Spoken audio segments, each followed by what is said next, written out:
Hi guys, today is going to be maybe one big video or it's going to be two split videos because this morning we survived Storm Helene.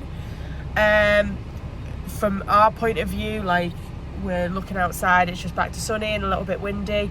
The devastation further up north of Florida is something else, absolutely crazy, so sending out all sort of love and support for those. But yeah, then we kind of decided to go to Animal Kingdom today because we haven't actually done Animal Kingdom yet, and that is one of my favourites because obviously it can only be found here.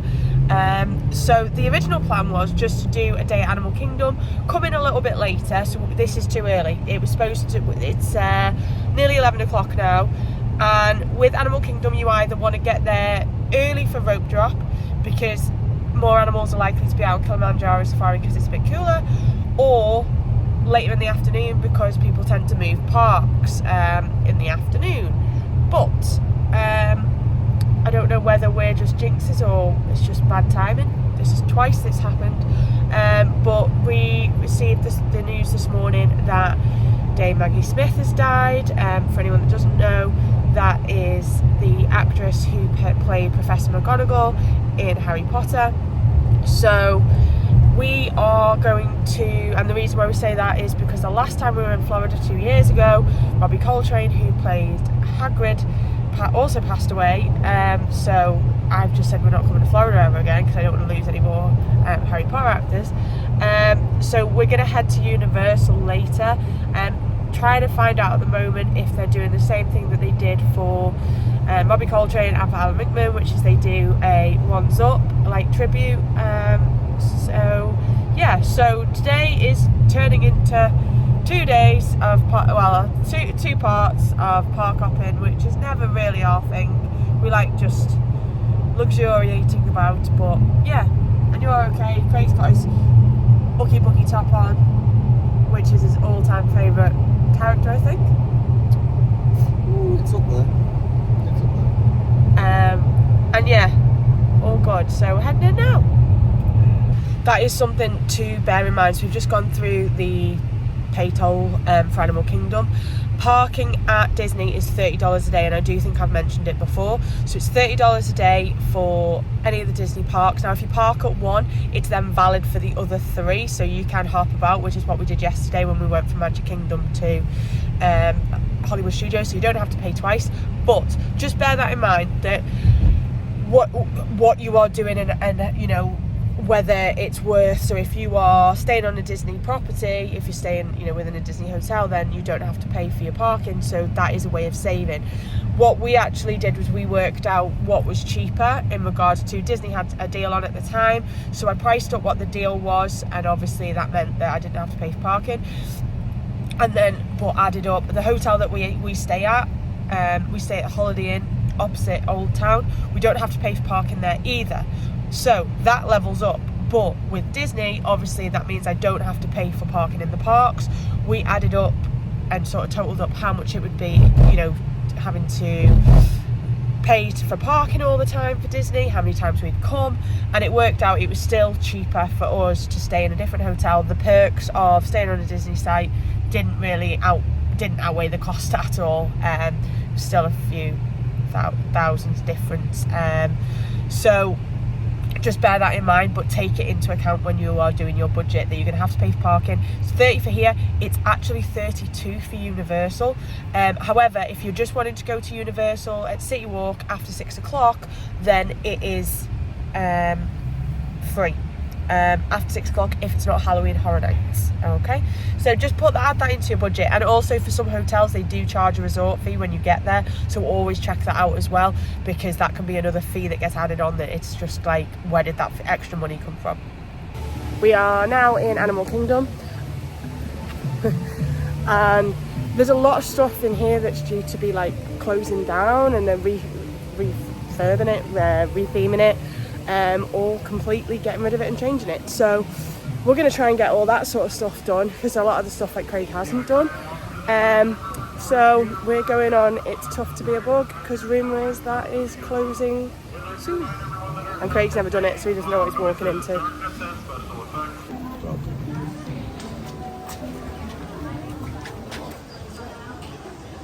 One of the great things about doing It's Tough to Be a Bug is you get to come under the Tree of Life, so you get to see all the different animals that are like carved into the tree, and it's crazy because you'll just look and then just be like, oh my god, there's another one.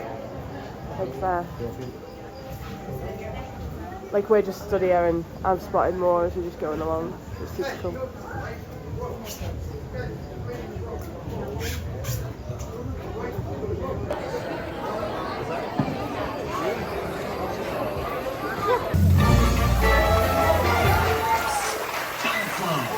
Fireflies, up here. Over here. Way over here. Way over. A little more. A little more. A little less. Perfect. Oh, and hi, hello, and welcome. Welcome to our show. You know, we've been doing this act for over 300 million years. And with bugs making up more than 80%. Okay, thanks, little fella. You're done now.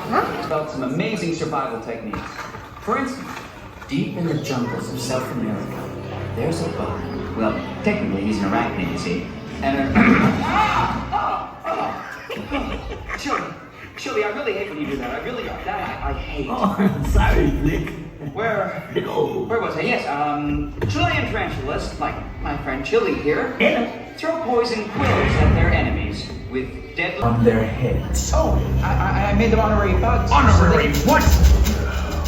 They're our biggest enemy. No, that's not true. They're my friends. Friends? Get this loser out of my sight. Hey!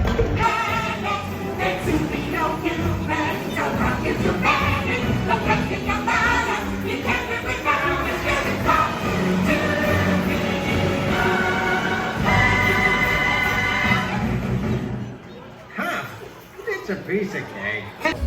It's Tough to Be a Bug done.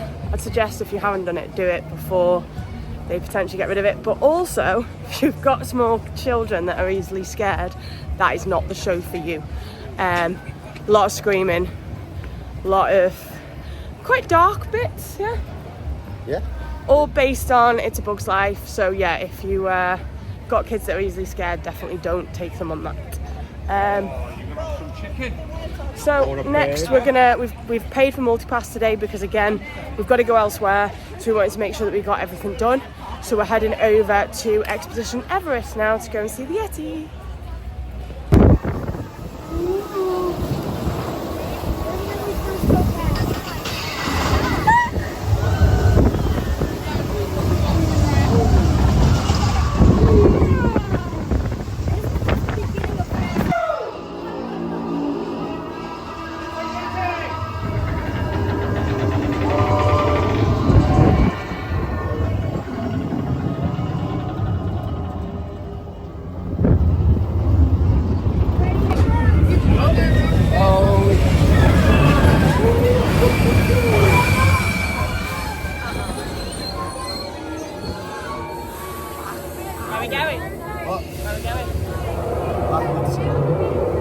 Spoiler alert. Are we done? Well down. It's not universal.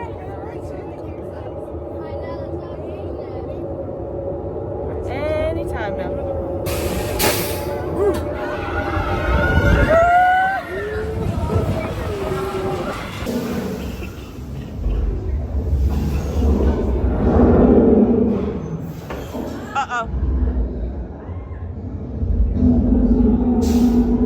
Expedition Everest done. Craig's happy now. Yeah. I don't know. I just didn't think it was as good. As? Go on, say it. Say it. I'm not on about like the Matterhorn, but like It's better in the dark. I just remember it being longer, scarier. We did it in the dark, that was Go right. backwards for longer. I don't know. It just felt different. It wasn't in the dark. It was the last time you rode it. However, I'm going to throw it out there. I prefer the Matterhorn at Disneyland. Prefer the Yeti there. Well, you've got more risk of Death. To be fair, when on the Matterhorn. When he comes out, I screamed. So yeah. We're now heading over to Dinoland USA, probably for the final time that we'll do it, because it's getting rethemed. We're going over to the dinosaur ride, final time that we'll probably ride this, unless we come again this week, because it's getting rethemed to Indiana Jones, which we have rode at Disneyland. Good ride, it's exactly the same ride system. Dinosaurs looking a little bit tired over here, so you know, it would have been great if they just judged it up, but obviously they're not. They're totally retheming it, so we'll see how that goes when we return. But for now, we're going to ride it as dinosaur. So this is the bit they're going to be retheming.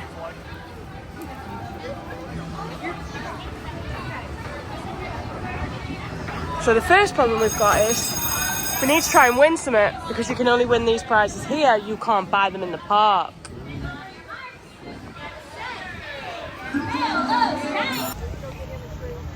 For the final time.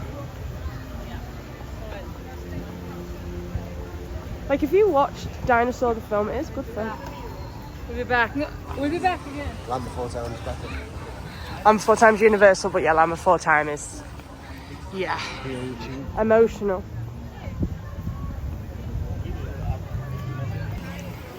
What are you saying, Craig?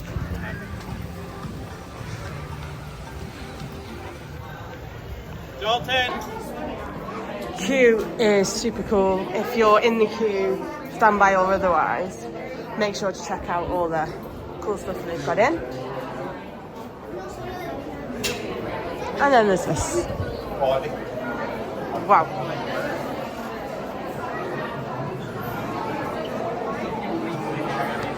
I mean, who else has that in the queue?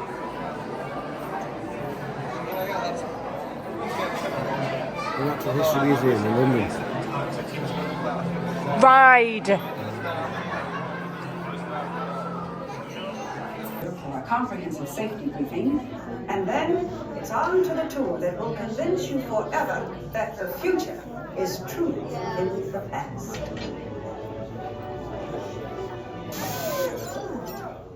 Hello there. Welcome to our little trans-dimensional joyride, folks. I'm Dr. Seeker, your friendly controller, and a heck of a paleontologist, if I do say so myself.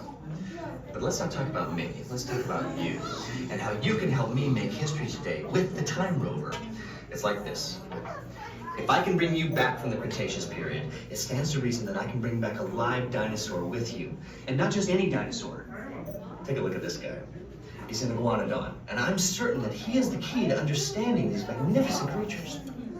I tagged him with a locator during an unauthorized field trip. Otherwise, I'd be traveling with you.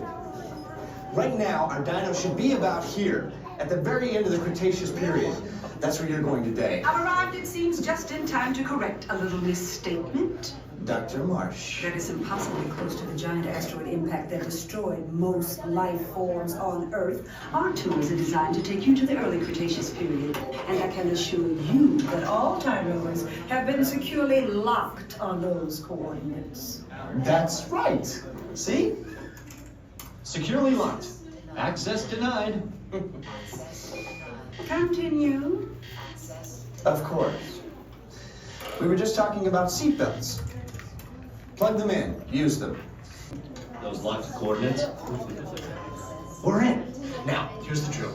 You follow the homing signal to the iguanodon. Then I'll enlarge the transport field, and boom, you're back with one additional passenger, extra large.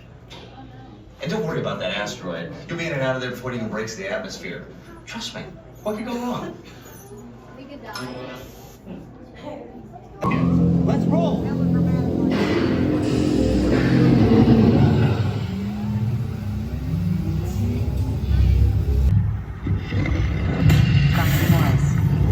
Definitely not our dino. Go! Dinosaur done. Sticks are falling.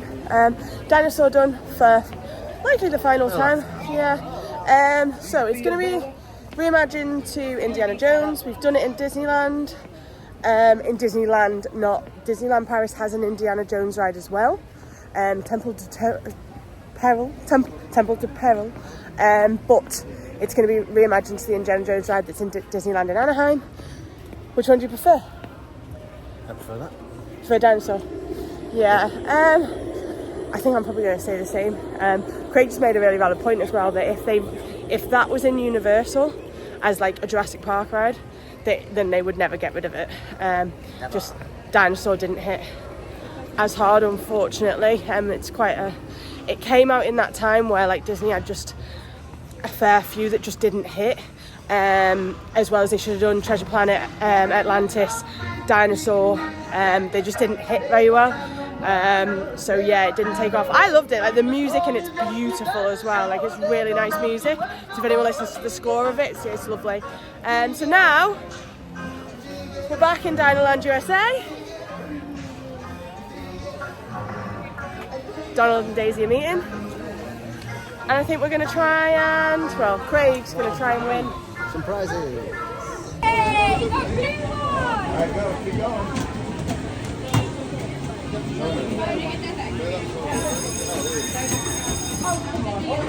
What was that?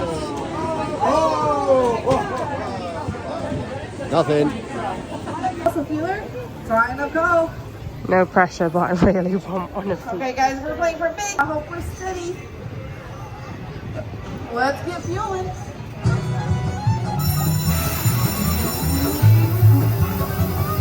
Who's it gonna be? Who's gonna be my winner? That is number 9. Number 9 is my winner. You guys did a T-Rex and job. Thank you so much for playing. Number 9. Would you like a big Mickey or big Minnie? Let's see what can do this for this one.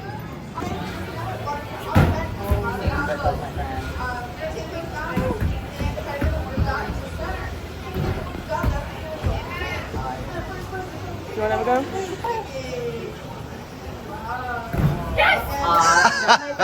Alrighty, looks like we're gonna take home that we wanted on. Here you go, y'all. Of course, thanks for playing. Thank you.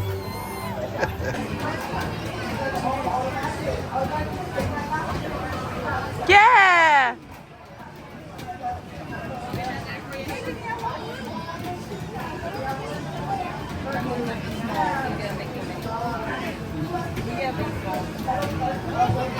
That's what happened to mine. Did you get one back? Are you sure?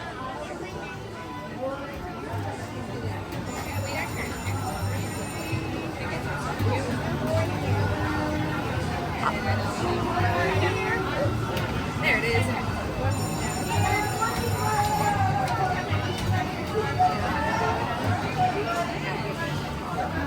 Thanks for playing, everybody. I will start with your small prize here. That's all we need. You can pick. I picked last time.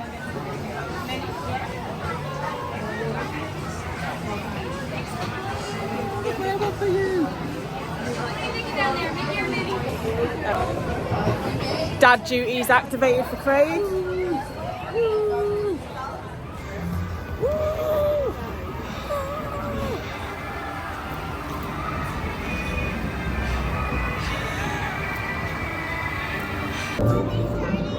Hello, friends. Here's a fun fish fact. Ring-tailed tans live in coral reefs near the Pacific. We are now in Finding Nemo, The Big Blue and Beyond. We've done this before and I loved it. I thought it was great. So yeah, we're gonna sit and watch this, and then we've got more Lightning Lanes booked. Multipasses. Got the kids with us.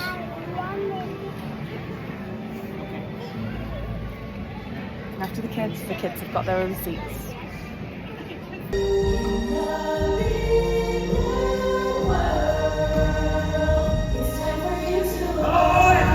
That's all.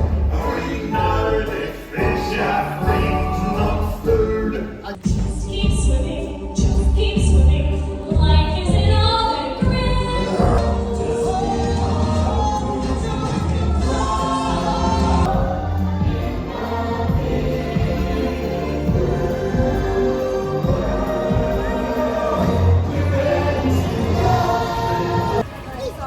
Finding Nemo done. So what I will say, it's a very, very good show. Definitely go and see it. We just had a bit of a rough ride with essentially a baby crying behind us that they didn't take out at any point. And it just ruined the whole experience. Like the first 10 minutes, I couldn't understand what was being said. I'm not sure if Nemo's mic was down a little bit, but it was very quiet, so I couldn't hear too much, and that obviously made it even worse. So yeah, that wasn't great, but overall it's a very good show, so I would suggest you go and watch it. Take some time out. What we did was we've basically linked it. We did Everest, which we're back near now. Everest, walked over to Dinosaur, and then did that on the way back. So we've kind of done that section now, boxed that off, and then we need to get Craig some food before he murders somebody. And then we've got a multi-pass for Festival of the Lion King, which we haven't seen over here, so quite excited for that as well. You're all right now, aren't you? We're fine. We're fine.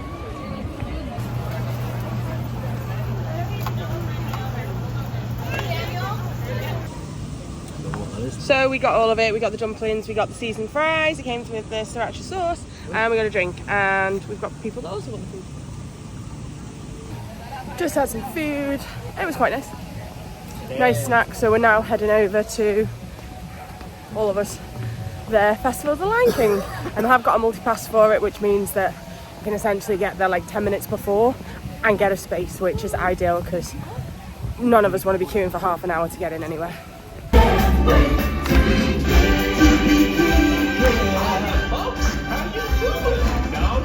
Your old buddy Timo's here. The show can begin. Hey, what are you doing? Slow down, slow down. I'm supposed to be center stage. Who's driving this thing? Timon! We've just done the Lion King show. I really enjoy that. I think the acrobatics and stuff's brilliant. Just bear in mind that if you've done Disneyland Paris, it's very different. So the Disneyland Paris version basically tells the story all the way through as the film goes and as the musical goes. But the one here basically just focuses more on the songs, so they're all out of order and stuff like that. So it's more a focus on the songs rather than doing, you know, the order and what happens. It just basically it's just a presentation of each song. But really, really good. I would suggest getting there early. So we got there with 10 minutes to go because we had a multi-pass. Now we could see where we are, but the later you go, the further at the back you end up, or you end up round the corner, which I'll be honest, I think it was very focused towards where we were sat, like the other two, which we obviously were let in earlier. So I would definitely say the earlier you get there, the better it's going to be for your experience. Now for one of my favourite rides in the park, the other one we're not doing because they haven't got Lightning Lane, single Lightning Lane available today. We're going on Kilimanjaro Safaris. Craig's not a fan. Current wait time for this is 50 minutes, so we're saving a lot of time by using the multi-pass. It was only $16 each for today, so not too much. Obviously if we were going to another Disney park, it'd make a heck of a lot more sense because then we could use it elsewhere. But obviously the plan was to be here all day, but obviously we're going to Universal later instead. One's up, I think it's at 7, so we're going to do that. But it means that we've got everything done that we wanted to do. The only thing I would have wanted to do, which doesn't seem to be available, is Avatar Flight of Passage. There is like a 50-minute queue for it, but we don't seem to be able to get a single Lightning Lane for it. It doesn't seem to be available today. He's called the Greater Kudu. It's one of the taller antelopes on the reserve, at about 5 feet tall at the shoulder. They also have some pretty big ears. The rare sight to see is the Nile hippopotamus out on land during the day. See the hippos, they have some pretty sensitive skin. They can sunburn, so they usually spend their days submerged underwater, really only coming up to graze mostly at night. Although they do secrete a mucousy substance that acts as the African painted dogs. They are some of the most successful pack hunting animals in all of Africa. They have a success pouncing on their backs, and of course on the left-hand side, passing right by this big group of wildebeest here. Now, a group of wildebeest is commonly referred to as treetop to treetop. Does not give them a lot of room in the day for sleep, so it's a good thing they only need about 30 minutes of sleep a day, broken up through naps that they take standing up. Those naps can be as short as 30 seconds apiece, and that is the browsing herbivores. And of course on the left-hand side, those are Hartmann's mountain zebras. Hardman's Mountain zebras, their stripes tend to get a little thicker in the back. Helps them to blend and enlarge each zebra, kind of like a fingerprint, which is how the baby zebras can identify their mothers out in the wild. And on the left-hand side, way off behind the trees there, you might be able to see, looks like it went considered an adult and is kicked out of his herd, sent off into the world to find. So they do not hatch pink. You'll notice a couple of small gray flamingos. Those are the baby flamingos. They hatch gray and then they give their pink feet of about 70 miles an hour, and they do not have the ability to retract their claws, at least not all the way. 4,000 to 5,000 pounds on average, and they might not have been able to see us. They have razor sharp front tusks like a shovel, or sometimes they will take the burrows that were abandoned or they probably hurt us, so they probably don't need to keep too much of an ear out for us. And over on the right, at the very front of the truck, brave antelope species, especially Kilimanjaro Safari Trek done. I'd say that is the first time I've done that tour where I've not seen a lion. Yep, no lion. No lions at all, not on the air-conditioned rocks. But that's probably the most activity I've seen. And we were on Simba 1. I didn't catch, did you catch the guide's name? No. We were on Simba 1 and wrong way, out. Out, yeah. The guide was so knowledgeable, it was ridiculous. Like, that's the first time I've been on it and he was spotting absolutely everything. There wasn't a gap. The amount of times I've been on those tours and they utilise the termite mounds and like the upside down tree as like a filler because they can't see anything. But he was like spotting everything, like even stuff right at the back, just on it all the way through. So whoever the driver was at Simba 1 on Friday the 27th of September at about 3 o'clock, bob on. Absolutely amazing. Made that so much better. I think even Craig might have enjoyed it a little bit. Yeah, fun fact for you, if you live in the UK and you want to go see a lion for real, and you want to see a lion walk past your car, couple of inches away from you, still not over this. You go to West Midlands Safari Park where you can feed giraffes, you can feed zebras, you can feed everything, and they're not a million miles away. So he's pro West Midlands Safari Park. He's got spoiled there essentially. But yeah, no, super cool tour. Really good. I would definitely recommend you do it. And also you get to, if you actually like do listen, because you do, the guy was so knowledgeable. Very, very educational, isn't it? Yeah, like I didn't know that Disney had done a research project to work to help farmers in Kenya, because essentially humans are horrendous and keeps like basically shortening the space that elephants have got to roam, so they're obviously ending up nearer to people, and then that's destroying farmers' crops and stuff like that. So they've done some research and realised that elephants are actually not like Dumbo where they're scared of mice, they're actually scared of bees, because the bee stings on the ears and stuff, they react really badly. So they've done some research to find that out, and now they've developed, Disney have developed the research and stuff to basically use trip wires, so the elephants go over and it sets off a buzzing noise, so it's like bees, so the elephants then think, oh, there's bees that way, and they'll turn around, and they actually have a certain low sound that they will sort of shout to each other to alert all the other elephants, so they don't alert the bees but then turn back on themselves. So that was something really cool to learn as well. So yeah, really good. I think we're heading out now. I think Craig's all Animal Kingdom out, and we're going to head over to, we're going to go back, get changed, and then head over to Universal Studios.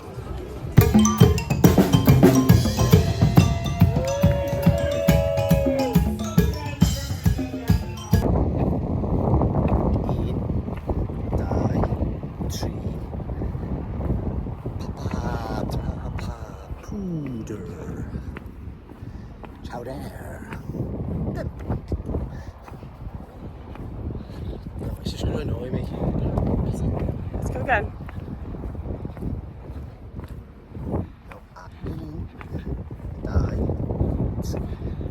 Pedwa. Oh, every time do I go Padre?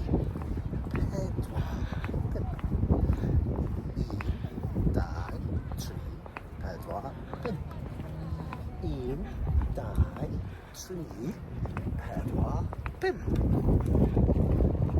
We are out of Animal Kingdom now. I'm going to split this video into two because I think it deserves a separate video.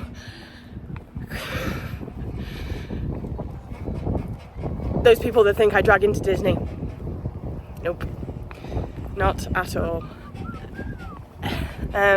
So yeah, we've done about 3 hours in the park.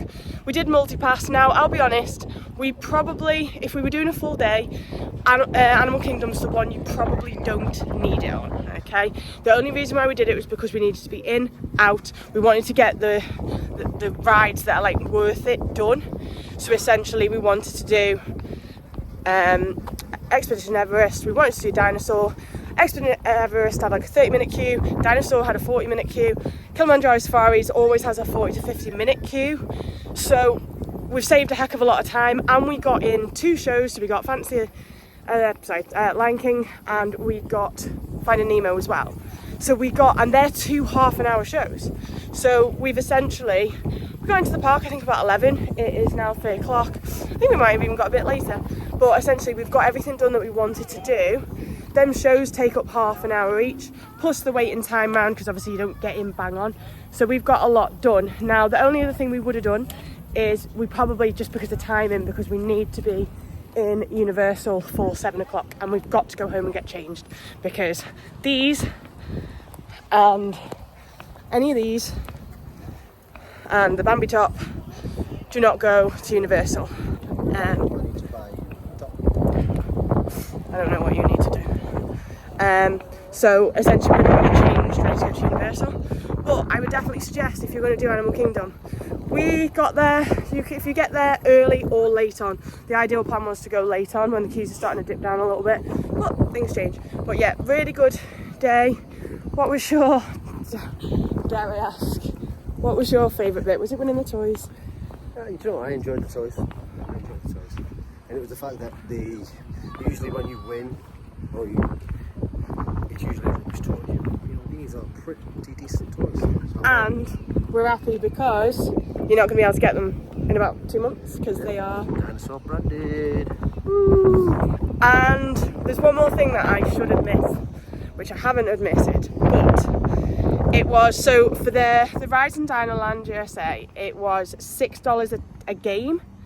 Now, the first 2 games, I didn't win. I had one and you didn't win, did you? Let's be perfectly honest, it was a bit of a fix. But anyway, so we paid $6 each, didn't win. I did the ball throwing one that Craig actually won on, and then Craig did the shooty fountain one that he's normally pretty good at, but he lost. I mean, it was a close second. Some may say I was cheated out of it. I mean, I don't want to say that you did it, Seth, you know, but anyway, to be fair, he wasn't that bothered, because it turned out you didn't. We actually just wanted this one. Yeah, I just wanted this. So when they were like, oh, you're playing for a big mini, it was like, no, don't want it. So we paid $6 each for that. Then we paid another 2 lots of $6. And I won on the basketball game that you've probably seen, but it depends if I show it, is Craig's directing traffic with the Iguanodon.